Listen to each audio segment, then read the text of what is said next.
Good day to you. Each and every day, cable news channels and satellite channels all across the world are pumping out news.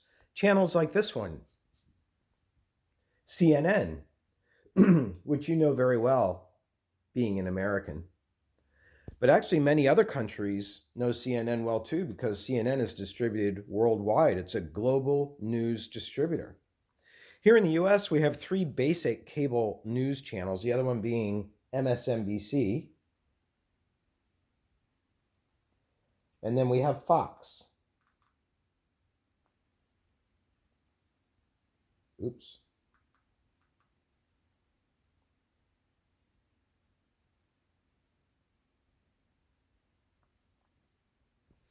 Okay, so I don't know how quick you are with looking at graphics and whether you're politically inclined, but one thing that you might have noticed with that brief shot of both MSNBC and also Fox is MSNBC had a story about a Democrat, Elijah Cummings, who has passed away. He's served for a long time in the House. And over on Fox, they had a story that was covering Republicans in Congress, and it sounded like a positive story. And that provides an example and an intro for our class today, which is all about news reporting, because those two cable channels are known to have a bias. And in fact, it's part of their marketing to have that bias well known. MSNBC being seen as a liberal bias and therefore more inclined to support Democrats, and Fox having a conservative bias and more inclined to support Republicans. And that's one of the dimensions that we're going to talk about today as we study news reporting, which is taking place all over the place, including on our computer every time we log on to even our basic email services like this one with Yahoo. And here we have a story with threat issued by MLB, umpire over Trump impeachment. That's the featured news story. And then we have this new idea of news being stuff that's trending. The news is being generated by what other people are taking in. What a concept, right? That's what's defining news. And so we're talking about news reporting today.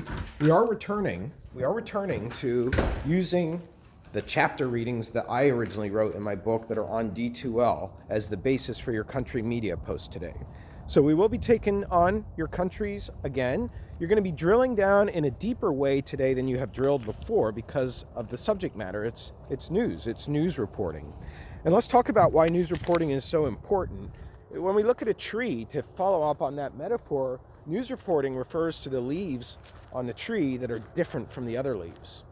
This is not that time of the year the time of year right now is not going to help us to illustrate that much. But this bush over there gets across the idea that some of the leaves are different colors than others. They're blander, they're duller, they're browner, etc., etc. They're different.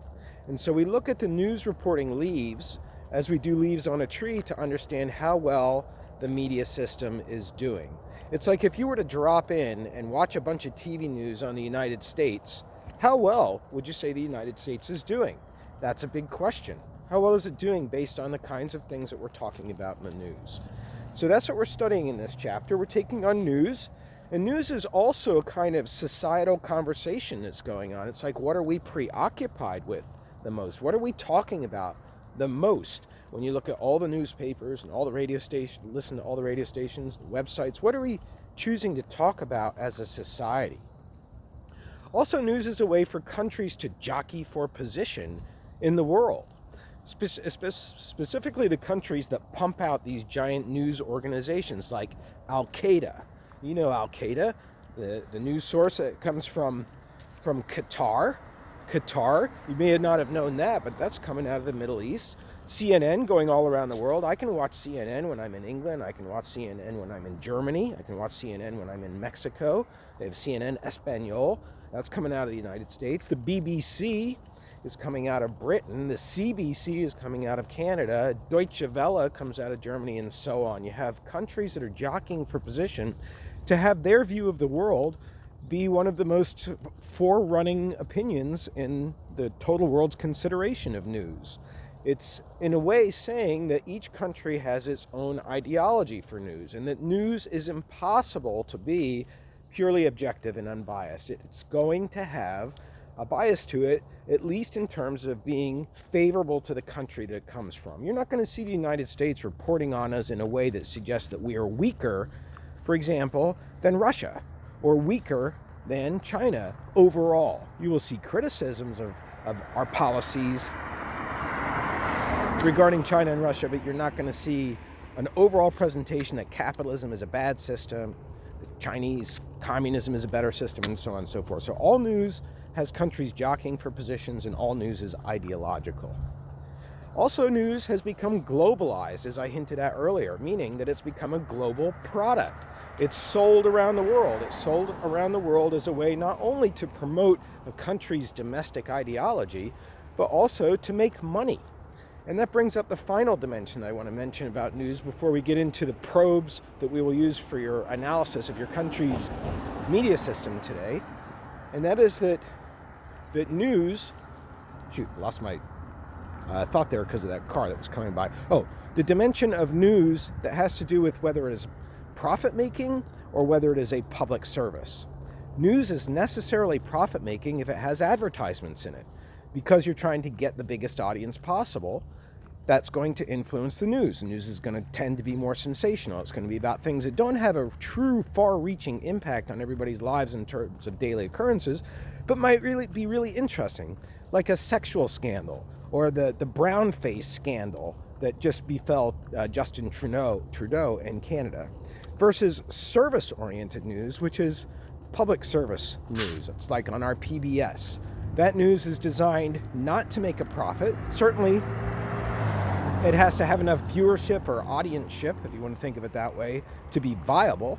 But because it's not trying to make money, it's going to have stories that are going to appear more boring to those who are used to stories on commercial media, but stories that have more substance, they're more in-depth.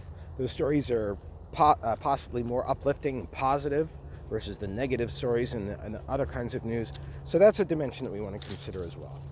All right, now as you go further into the readings, and I'm really going to be looking for you to demonstrate that you have done these readings today in your posts, in your country media posts.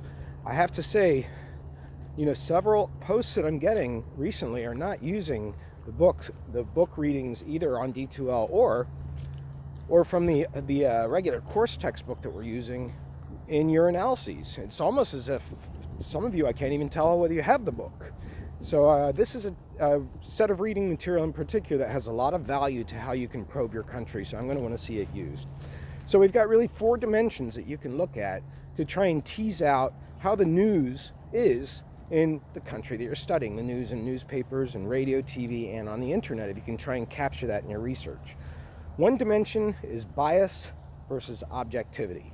Now, you can look up how you can drill further down into that in the readings on D2L today, but basically it has to do with whether the news is outwardly biased, as we demonstrated with MSNBC and Fox, or as I tried to demonstrate, or whether the news tries to put on the presentation that it is objective, that it's an objective news. That's what CNN tries to do, tries to say that it's in the middle. Now, it happens to be at war with the White House and vice versa, so that's adding a different wrinkle in today's context, but as a brand, it tries to position itself as being in the middle. So that's one dimension, bias versus objectivity. Then the second dimension we have is whether news is more entertaining or more serious. If you go by magazines, and there are news magazines in the store, are the people on the cover celebrities, which would be more entertaining news? Are they movie stars? Are they Instagram influencers? Are they popular people just by virtue of being popular? Or is the news serious? Is it about elected officials? Is it about crime, which can also be entertaining depending on how it's presented? So you're going to have to do the readings to figure out how you separate entertainment out from serious news. But overall, is the news more serious, or is it more entertaining in the media in the country that you're studying? Is it more about the Kardashians, or is it more about William Shakespeare? Well, maybe that's a bad example, but somebody who have great import, who's a great thinker today. So let's move on to the third dimension, which is source attribution. And that has to do with, are you finding sources for opinions? We need sources for opinions so that we can evaluate whether there is bias in those opinions that we may not be able to accept because of our own belief system. And so if no sources are cited, then the organization has a difference in credibility perception than if the news organization is citing that according to the National Weather Service, according to the Library of Congress, if we see source citation or we see people who are identified with their titles as being experts, that's another dimension that we can look at to understand whether the news in the particular country that you're studying has integrity. And then finally, we have the dimension of depth versus brevity. Depth versus brevity is whether the news is presented to us quickly or whether it's presented to us with long-form depth. Again, in the readings for today, you can find out how you can drill down further and figure out whether news is deep or not. But it has to do with that superficiality quality. Do we learn about news and basically just learn the headlines of what is going on?